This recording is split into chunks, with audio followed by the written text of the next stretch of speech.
Welcome to a TacosandGeeks.com review of the anime Gantz. Let's talk a little bit about the stories and characters, but as usual, here's a brief synopsis of the film. If you're chosen by the bizarre black spirit known as Gantz, you're already dead. You remember dying, yet you can eat, sleep, have sex. It feels like a lot like life. Strangers join you in this limbo. While some are good, some are very bad. All are dead like you. For now. You might be able to reclaim your morality, but first, the Gantz demands that you undertake missions of brutality and madness, killing aliens, hitting among the population. It's your only chance and you have no choice. You must play this disturbing game. You must experience this nightmare. And if you die, and you likely will, it's permanent. Wow. Gantz was... whew. It is exactly what I thought it would be. For those who don't know, this is an adaptation of the manga with the same title. The story is very original. I love the concept of this. You have people that are dead, and they're like get teleported to this place called, it's a limbo, and they have to kill these aliens that Gantz assigns them to if they want to go back home and live their daily lives. And the anime, it's good. The story's good. There's no doubt about it. The story's excellent, actually. You have great social commentary on morality, and that's the big theme of this. The story here is morality and killing, and what it means to be human. Human nature is the main focus of Gantz, and it's a great way of studying the theme of human nature, especially with characters like the main character, Kei Korono, who's just basically this pervert high school kid, and he basically, when he's introduced, he's a guy who just really doesn't give a shit about anything. Probably just about himself. Girls don't like him. He gets hard from his teacher in class, and he's basically kind of an outcast. And then he meets an old friend of his named Kato, and this homeless guy lands on the train tracks, and Kato's down there trying to save him, and he spots Korono, and he's like, "Hey, come and help me." Now, Korono obviously was reluctant to help him, but eventually they help and save the homeless man. But in the process, they get killed off, and they get teleported to the world of the limbo where Gantz is, and they basically have to start fighting aliens with a whole bunch of other people who unfortunately die. And it's a great...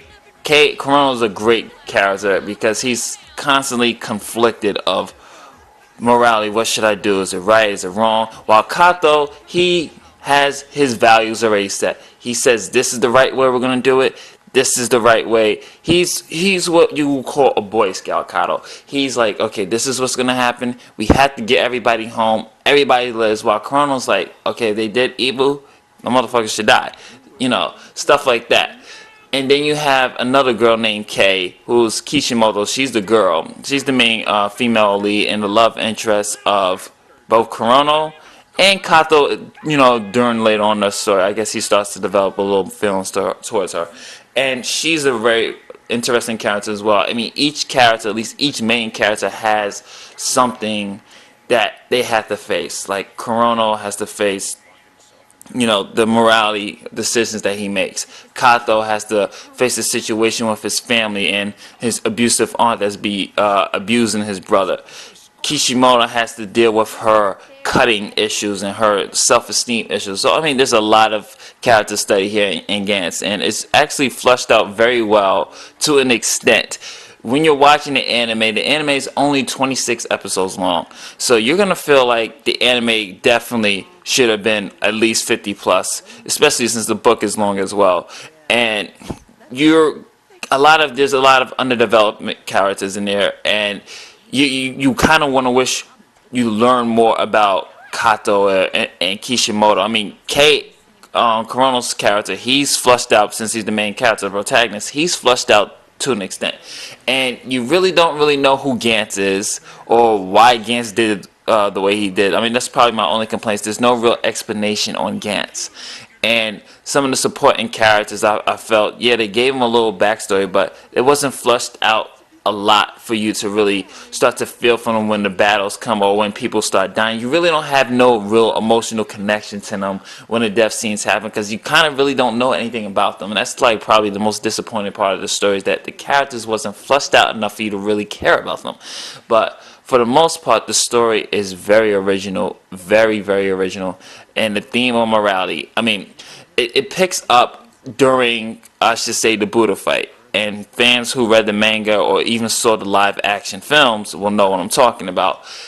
It really starts to kick in the theme and the choices, and there's a nice twist in there. I do like that twist of a choice that, you figure out something. I'm not going to spoil it for you, but they had a choice whether to kill or not. I mean, they had two options, so they didn't really have to kill the aliens. But for those who know what I'm talking about, you know what I'm talking about. So let's head into voice acting a little bit. The voice acting is actually pretty solid as well. I did enjoy the English and Japanese performances in this. The English, Chris Aries, who played Kei Coronel, did an excellent performance there. I mean, he really, especially during the angry scenes when Kei is really pissed off, he really goes in. And I thought, I thought the voice actors they did a decent job. They did an excellent job of really playing the characters well.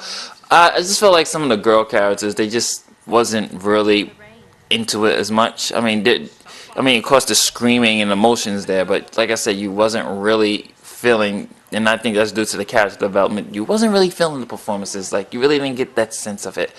But for the most part, the voice acting does a decent job of bringing you this world of Gantz, this sad, depressing world of Gantz, and you're really gonna feel the emotions that are in it. And it's not something that's over the top. It's not something that's like I said, overacted.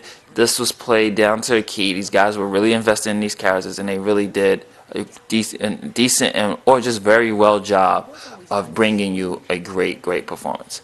And music and animation. The music in this is actually really good as well.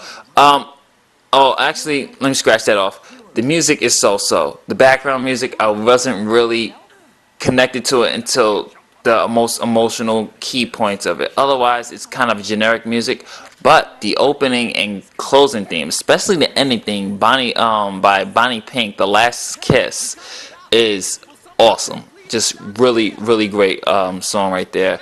And it really does describe the whole theme of Gantz and just the relationship it could be with Kato and Kishimoto, or even Kei Korono and Kishimoto. So I mean, that song alone really makes it music. The ending theme is one of my favorites of anime. Just great, especially the ending, which is da da da da da da. I love that part. So the music, like I said, the background music, the most emotional key moments, it really nails it. But for the most part, it does feel generic. And it doesn't ruin the experience, but it just doesn't make you want to scream, oh, I gotta get this OST. Animation I like as well. You get a little use of CGI here, and it is very graphic. And I forgot to tell you guys this anime is not for you kids, guys. This anime has sex scenes. This anime has a lot of violence. This anime is brutal, a lot of cursing. So this is not for your children. But the animation is really great, and you really do see a great design from the manga. It translates from the manga very well. And like I said, it's used to CGI work on backgrounds and colors and textures. But that's only in key moments. But for the most part, it's like your standard new school, like, your 2000s animes. Nothing from the 80s and 90s. It's your standard 2000 animes, and it flushes very well. The colors, everything, it's really great. So we're going to give a final grade for Gantz. And the final grade, I'm going to give Gantz, the anime, B-.